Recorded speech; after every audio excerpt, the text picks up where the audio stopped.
Azkar eta presaka bizi izan gara orain arte, eta bapatean gelditzera behartu gaituzte.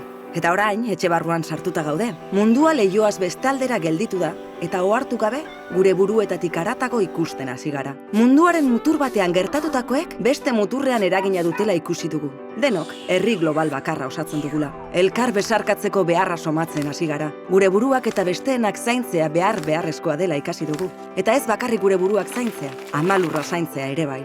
Osasun langileen eta elikaduraren esparruan dihardutenen garrantziaz jabetu gara, baita garbitzaileen eta logistika lanetan ari direnen garrantziaz ere. Gure etxeak jostun lantegi improvisatuak bilakatu dira maskarak josteko, eta behin-behineko 3 dimentsioko fabrikak arnasgailuak sortzeko. Eta begiak isten baditugu, txorien kanta entzungo dugu, amalurra sendatzen ari dela esanez. Denak eta denok elkarrekin uztarturik gaude, eta ezin dugu inor bidea ertzean utzi. Horregatik guk elkarlanean jarraitzen dugu. Denontzat, bidezkoagoa, jasangarriagoa eta solidarioagoa izango den mundu bat sortzeko asmoz.